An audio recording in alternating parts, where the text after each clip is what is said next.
যখন অর্জুন সিং এর গোঁসা হচ্ছে, যখন ক্ষোভ জানাচ্ছেন, তখন হঠাৎ করে পবন সিং এর উদয় হলো। বিধায়ক, বিজেপির বিধায়ক পবন সিং, তার ছেলে, তিনি বলেছিলেন বাবাকে বারবার বুঝিয়েছিলাম যে যাতে তৃণমূলে না যান। আজকে তিনি জানালেন বাবার জন্য আত্মত্যাগ করলেন পবন সিং। কেন? দেখুন। আমি রাজনীতির মধ্যে এসেছে শুধু মানুষের সেবা করার জন্যে। আমার পদ জন্যে কিছু লোভ আমার নেই। লোভ থাকতো তো বাবা যে সময় টিএমসি জয়েন করেছেন, বাবা আমাকে বলেছেন কি চলো আপনি চলবে তো তোমার ভালো ভালো পদ পাবে। আমি বলেছেন আমার পদের দরকার নেই, আমি যেখানে আছে আমি ভালো আছে। সন্তানকে পথ দেখান বাবা। ভোটের বারাকপুরে কিন্তু অন্য ছবি। এখানে পুত্র পবন পথ দেখালেন বাবা অর্জুনকে। বারাকপুরে এবার বিজেপি প্রার্থী হিসেবে পবনের নাম জোরালোভাবে শোনা যাচ্ছিল, কিন্তু পবনের গলায় এখন অর্জুনের কথা। বাবার জন্য রাস্তা করে দিলেন ছেলে। আমার কি আছে, আমি তো প্রচুর আমার ভয়েস আছে, কখনো না কখনো ভগবান চাইবে তো নিশ্চয়ই হবে।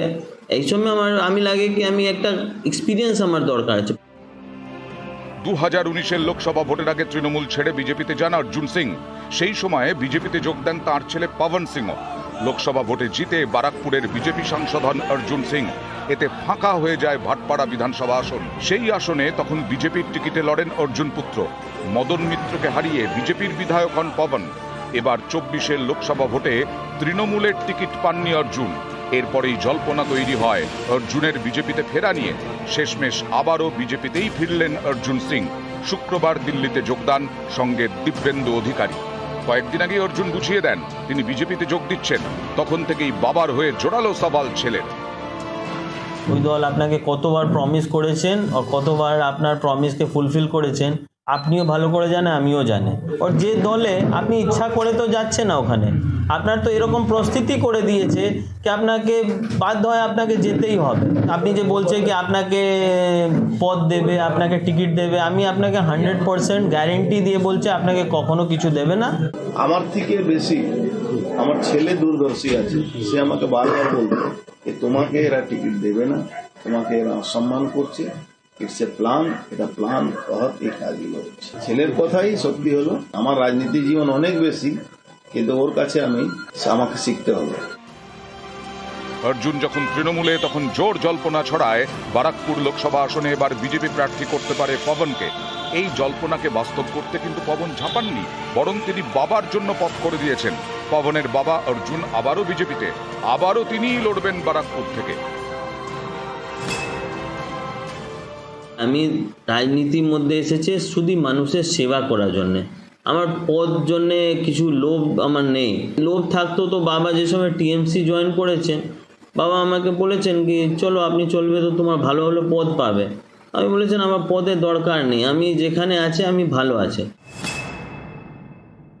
বাবা সেলফ কনফিডেন্সকে যেরকম ভেঙে দিয়েছে, এত বছর কাজ করেছে মানুষের জন্যে, আজকে ওর মন ভেঙে যাবে তো খুব দুঃখ ব্যাপার হবে। একটা ভালো লিডারকে মিন্স এরকম হয়ে যাবে কি মিন্স পুরো সাইলেন্ট হয়ে যাবে। বাবার জন্যে তো করবেই করবে, লেকিন আমার যে দল জন্যে একটা ফ্রি হয়ে আমি কাজ করতে পারবে, ফ্রি হয়ে আমি কিছু বলতে পারবে। নিউজ 18 বাংলা।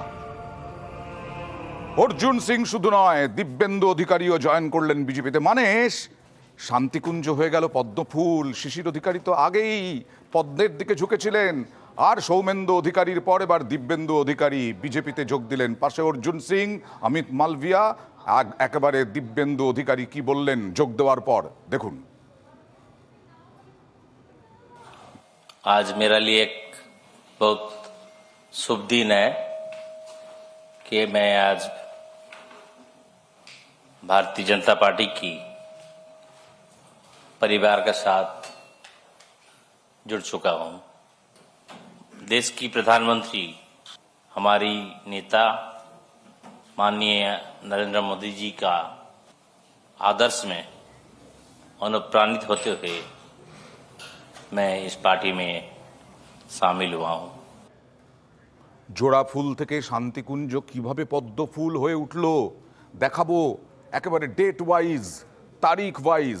বিজেপিতে শুভেন্দু অধিকারী 18ই ডিসেম্বর 2020।